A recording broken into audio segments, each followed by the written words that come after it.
네, 강프로입니다. 자, 한미반도체 보겠습니다. 자, 한미반도체 오늘 거의 뭐 보합권에서 등락 중에 있습니다. 자, 그리고 오늘 반도체 투자자라면 지나치면 안 되는 내용이 있죠. 엔비디아의 실적입니다. 자, 엔비디아의 실적이 발표가 됐는데 일단 뭐 파괴적인 실적이 나왔습니다. 그리고 젠슨왕 CEO가 직접 이야기를 했죠. 무슨 이야기를 했느냐? 차세대 산업혁명이 시작됐다. 이제 더 이상 의심하지 말아라. 그쵸? 자, 그리고 이걸 보셔야 됩니다. 제가 이거는 누차 강조를 드렸었던 내용인데, 한미 반도체는요 HBM 장비를 만들어서 하이닉스로 납품을 하죠. 그리고 하이닉스에서는요 엔비디아 쪽으로 D램을 납품을 합니다. 그리고 이 D램이 발전된 버전이 HBM이에요. 자, 근데 HBM 시대에 왔다고 보기보다는요 AI 시대가 오니까 HBM을 사용하게 된 거죠. HBM은 원래 있었던 기술입니다. 그래서 지금 삼성전자가 욕을 먹는 이유가 그것 때문에 그렇습니다. 원래 있었던 기술임에도 불구하고 삼성전자가 아직까지는 원하는 정도의 성과를 못 내고 있으니까요. 올해까지는 뭐 하이닉스의 동무대라고 보시면 될 것 같습니다. 근데 이걸 보셔야 돼요. 엔비디아가 실적 발표를 하면서 정말 파괴적인 실적 발표를 하고, 그리고 시간에서 급등을 했습니다. 근데 그것보다 더 중요한 게 뭐냐면 블랙엘을 이번 분기에 출시를 하겠다는 거예요. 자, 그리고 원래 엔비디아는 신제품 발표를 2년 주기로 해왔었는데 그걸 1년으로 당기겠다고 이야기를 했고요. 원래 1년 주기로 더 당기겠다고 이야기를 했으면 올해 연말 정도에 가서나 블랙엘 그 GPU가 나와야 되는데 그 부분을 더 당긴 거죠. 그렇죠? 그러면 1년 안쪽으로 계속 신제품이 발생을 한다는 겁니다. 수요가 있으니까요. 그러면 그만큼 뭐가 필요할까요? HBM이 필요하다. 그렇죠? 자, 그런 부분을 가격이 먼저 반영해서 성장한다고 보시면 됩니다. 자, 일단 시세 관련돼서 안 보고 넘어갈 수가 없죠. 엔비디아 시세 관련돼서 한번 봐야 될 텐데 이렇게입니다. 실적 발표했고요. 그리고 실적 발표의 기준치를 보면 주당 순이익은 6.12달러. 그쵸? 어마어마합니다. 이걸 이익률로 환산을 하면 거의 한 70% 가까이 나옵니다. 아니, 물을 갖다가 떠다 팔아도 이 정도 마진 남기는 건 쉽지 않을 것 같아요. 그만큼 수요 자체가 폭발하고 있다. 직접 그 엔비디아 CEO 그 젠슨왕 CEO가 나와서 한 말은 한 가지예요. 학습의 영역, 그렇죠? AI는 학습의 영역이 있고요. 추론의 영역이 있습니다. 추론 같은 경우에는 학습만큼 고사양을 필요로 하지 않습니다. 이미 학습해 놓은 걸 가지고 가져와서 쓰는 거기 때문에 그렇습니다. 근데 이 추론의 영역으로 가더라도 우리 전혀 문제 없다. 걱정하지 말아라. 근데 이런 말이 사측에서 나온 거긴 맞죠. 그 젠슨왕 CEO가 직접 한 얘기니까. 근데 한국하고는 다릅니다. 한국은 이런 얘기를 하더라도 안 믿거든요. 근데 젠슨왕 CEO는 지금 30년 가까이 엔비디아를 이끌어오면서 한 번도 허언을 한 적이 없죠. 이런 부분이 시장의 신뢰를 얻었고 실적까지 파괴적으로 나오고, 그리고 주주들한테도 무언가 조금 혜택을 줄 수 있는 10분의 1로 주식 분할을 하겠다. 그쵸? 이런 내용이 발표되면서 시간외에서는 6% 상승 마감이 됐습니다. 자, 실적을 앞두고 많이 걱정을 하셨던 분들이 있었던 걸로 압니다. 근데 제가 어저께도 한미반도체 영상에서 계속해서 말씀드렸었던 건 실적은 잘 나온다. 하지만 2분기 전망치, 올해 전망치 이런 부분이 어떻게 발표를 하는지가 중요하다. 그런 부분이 중요하다고 했는데 결과적으로 보면 2분기 전망치나 올해 전망치, 연간 전망치도 바뀐 게 없었죠. 계속해서 긍정적인 내용으로 발표를 했습니다. 그리고 그런 부분을 시장에서는 신뢰를 얻고 있어요. 그리고 이런 구간에 맞춰서 한국 시장에서도 하이닉스가 뭐 엔비디아만큼 폭발적으로 올라가진 않았지만 계속해서 강세 구간에 있고요. 그런 상황에서 한미반도체 같은 경우에도 상당히 많이 올랐음에도 불구하고 어떻게 됐나요? 빠지지 않고 있죠. 그래서 지금부터 가장 중요한 건 얼마에 살래예요. 제가 계속 강조드리잖아요. 얼마에 살래? 어느 정도 가격대에 맞춰놔야 내가 꾸준하게 수익을 낼 수 있을까? 그 부분이 중요하다고 제가 누차 말씀드리고 있는 겁니다. 그리고 오늘부터는 엔비디아 관련된 실적 관련된 불확실성이 이제 없어졌기 때문에, 그렇죠? 약한 구간에 있던 반도체 종목군이 아니라 그나마 가격을 버텨왔었던 반도체 종목군으로 우리가 집중해야 될 필요가 있고요. 이런 구간에서 매매를 하려면 내가 꾸준하게 수익을 낼 수 있는 그 환경, 즉 타점에 대해서 이해를 하는 게 중요합니다. 그리고 그 타점에 대한 부분은 제가 여기 한미 반도체의 가격과 단기 보유 전략으로 제가 내용 준비를 해왔고요. 무엇보다 엔비디아 실적이 나왔기 때문에 한미 반도체를 포함한 반도체 관련주들의 변동성이 커지는데, 그 변동성을 하이닉스 그리고 한미 반도체가 함께 보면서, 그렇죠, 시장을 이끌어 가야 돼요. 이런 구간의 타점을 어떻게 잡고 얼마에 잡는지가 정말 중요합니다. 자, 그래서 매매할 때 내가 어느 정도 가격대에 잡아야 될지 모르겠다 하시는 분들은 이거 가격과 단기 보유 전략 딱 받아가서 정말 공부 많이 하셔야 됩니다. 그리고 나만의 것으로 만들어야 돼요. 그리고 자, 이 내용을 가지고 어떤 식으로 실시간으로 내가 대처를 하고 가격대를 잡을지, 그쵸? 그 내용에 대한 부분을 제가 실시간 타점을 제가 문자로 공유를 해드리도록 할 테니까 구독과 좋아요 눌러주시고요. 상단에 있는 전화번호로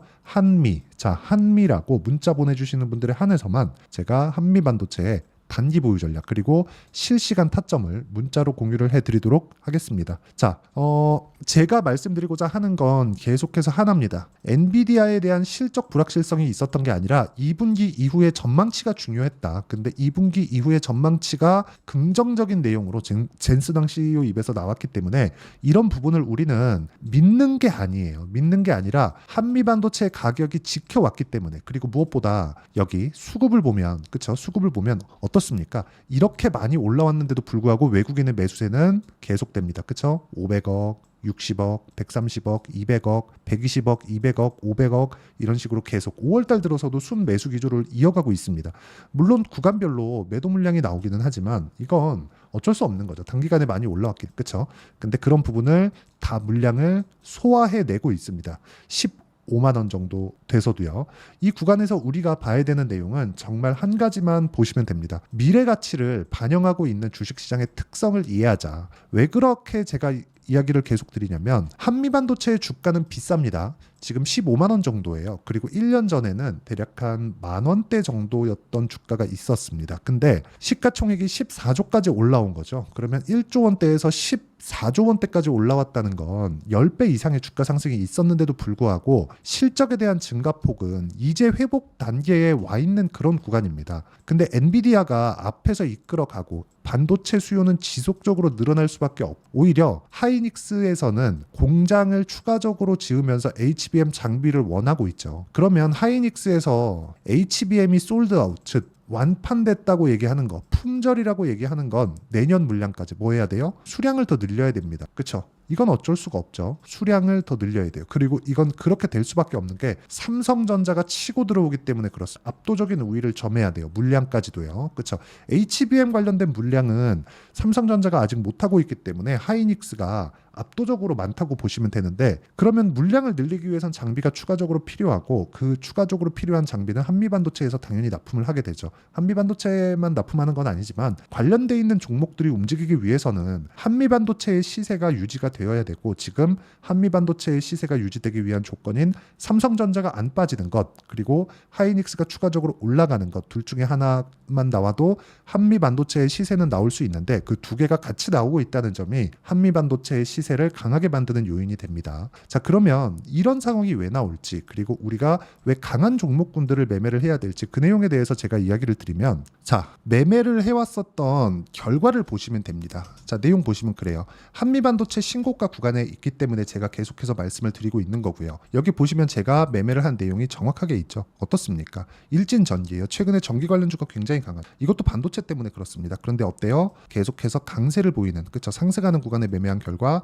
2%, 1%, 13%씩 이렇게 수익 구간을 만들어내고, 내가 판 것보다 올라갔는데도 불구하고 계속해서 매매를 이용 결과 수익 구간을 지속적으로 만들어내고 있다는 점이 중요합니다. 이 종목 말고도요, 뭐 재룡 산업이나 그런 종목들 보잖아요. 그러면 계속해서 반도체 관련된 전기 쪽으로 묶이면서 추가적인 상승세, 한 3거래 일 동안 35% 정도의 수익 구간을 지속적으로 만들어내고 있습니다. 그리고 이 내용에 대한 부분을 제가 여기 소통방, 저 소통방에서 10억 만들기 프로젝트로 다 진행을 하고 있어요. 오늘 같은 경우에도 당연하게 어쩔 수 없이 반도체 종목군들을 해야 될 수밖에 없었죠. YC, DI 이런 종목군들이고요. 이런 종목군들도 충분히 신고가 구간에 있어서 매매가 가능한 거였고요. 예를 들어서 뭐 우리기술이나 그런 종목군들을 보더라도 어떻습니까? 그쵸? 제가 올라가는 구간에 계속적으로 매매를 이어오고 있다는 점이 중요합니다. 그쵸? 근데 모두 다 신고가 구간에 있다는 점, 이 부분이 중요합니다. 매매하는 과정에서 진짜 내가 어떻게 가격을 잡아야 될지 모르겠다 하시는 분들은요, 소통방으로 들어오시면 되고요. 소통방으로 들어오시면 되고, 구독과 좋아요, 그리고 상단에 있는 전화번호로 구독 또는 10억이라고 문자 보내주시면 제가 소통방 입장 링크를 순차적으로 공유를 해드리도록 하겠습니다. 자, 제가 기본적으로 한미반도체를 보는 이유는 지금 제 매매 내역을 보여드린 것처럼 신고가 구간에 있기 때문에 그렇습니다. 그리고 신고가 구간에 있는 종목군들은 미래 가치를 반영하기 때문에 비쌀 수밖에 없어요. 그러면 우리는 비싼 주식을 어떻게 매수해야 되는지 그 내용에 대해서 파악하는 게 중요하고요. 그 내용에 대해서 전체적인 파악이 되었을 때 우리는 꾸준하게 수익을 낼 수 있을 겁니다. 그래서 지금 제가 뭐 소통방에서 진행하고 있는 뭐 10억 만들기 프로젝트나 여러 가지 내용들 있습니다. 그런데 이런 내용을 이해했을 때 내가 어떻게 이 가격대를 잡아낼 수 있는지, 그리고 그 가격대를 토대로 내가 어느 정도의 성과를 낼 수 있는지 그 내용까지 제가 다 이해를 시켜드리도록 할 테니까 영상 끝까지 시청하시고요. 모든 분들이 성공 투자하셨으면 참 좋겠습니다. 자, 24년도가 돼도 여전히 시장은 녹록지 못합니다. 이런 상황이 벌어지는 건 어쩔 수 없습니다. 이런 상황에서도 수익이 나는 종목들의 구조는 변하지 않습니다. 즉 대시세 종목에 대한 구조는 변하지 않는다는 거고, 실제 제가 소통방에서 지속적으로 이야기를 드리고 있는 내용도 대시세 종목이나 시장 주도주를 공략하는 건 철저하게 가격 분석을 하라고 이야기를 드리고, 가격 분석 이후에는 이슈에 대한 파악, 그리고 이슈를 파악하고 나서는 다시 내가 얼마에 매수할지 그 타점에 대한 부분을 지속적으로 언급을 하고 있습니다. 자, 근데 생각해 보세요. 시장이 굉장히 어려웠습니다. 어려운 상황에서의 어떤 종목들이 강했냐 보면 반도체와 그리고 바이오입니다. 자, 실제 여기 보면요. HLB에 제가 실제 매매한 내용을 띄워놓고 보여드리고 있는데 1월 22일부터 매매를 시작해서 4일 동안 31%의 수익 마감이 됐고요. 그리고 여전히 신고가 종목입니다. 자, 그리고 그 다음 어보브 반도체, 이름을 보시다시피 반도체 종목이죠. 그리고 AI 반도체는 지속적으로 강세를 보이고 있습니다. 이 종목도 신고가를 먼저 달성한 이후에 제가 21%의 단기간에 21%의 큰 수익을 내고 마감이 됐습니다. 다시 재공략을 준비하고 있고, 이런 부분은 소통방에서 다 공유를 해드립니다. 자, 그리고 코세스, 자, 코세스 같은 종목도 당연히 그쵸, 신고가 종목이고요. 그리고 반도체 종목입니다. 이 종목도 영업일 기준에서 이틀 동안 대략 한 15%의 수익 마감이 됐습니다. 내용을 한번 보시면 어떻습니까? HLB를 포함해서 뭐 30%, 20%, 뭐 15% 이런 식의 수익이 지속적으로 발생하고 있는데, 이 세 종목 모두 다 신고가 종목이고 1월 달에 시장이 약세를 보이고 있는 구간에서도 강했었던 그런 종목입니다. 특징점이 하나 있는데 그 이슈에 앞서서 가격이 먼저 반영했다는 거죠. 그렇게 제가 가격을 먼저 보고 이슈에 대해서 파악하는 이유는 결과적으로는 큰 시세를 먹기 위한 사전 준비 작업입니다. 실제로 큰 시세를 먹기 위해서 사전 준비 작업을 했을 때 여기 레인보우 로보틱스 127%, 그리고 ISC 98%, 그리고 한미반도체 97%의 큰 수익을 내는 상황을 만들 수 있습니다. 어떤 식으로 소통방에서 진행됐는지, 그쵸? 그 상황을 제가 이야기를 드린 건데, 이런 상황도요, 당연히 신고가를 공략했을 때 가능한 겁니다. 자, 그러면 이번에도 마찬가지입니다. 그쵸? 정부 주도의 코리아 디스카운트 해소 방안이 2월 달에 발표를 하고요. 그리고 2월 달에 발표된 내용을 토대로 주가가 움직이는 게 아니라 이미 움직인 내용이 있죠. 실제 이 내용은 크게 중요한 게 아니라는 겁니다. 실제 움직인 내용을 보면, 자, 기아차입니다. 실제로 12월 달에 신고가를 만들어 놓고 정부에서 입김을 불어 넣으니까 순식간에 기아차를 포함해서 현대차 같은 거대 기업들의 주가가 2주도 채 되지 않아서 40% 정도의 큰 시세를 냅니다. 자, 그러면 우리는 어떤 종목을 봐야 될까요? 이슈를 파악해야 되는 것도 맞지만 철저하게 가격에 맞춰서 매매를 해야 되는 게 당연히 중요합니다. 정부가 주도하는 정책 방향이 있겠죠. 그 방향에 맞춰서 우리가 종목을 찾을 필요가 있다. 자, 그러면 답이 나왔습니다. 정부가 주도하는 방향에 맞춰서 제2의 기아차를 찾는 게 지금은 중요하다. 근데 정부 정책의 방향에 맞게 가자. 그랬을 때 앞서서 제가 보여드렸었던 내용인 여기 레인보우 로보틱스 127%, 그리고 ISC 98%, 그리고 한미반도체 97%와 같은 수익을 낼 수 있습니다. 물론 시간에 대한 부분은 최소 2주의 시간이 필요하고요. 그리고 최장 3개월 안에 끝내야 됩니다.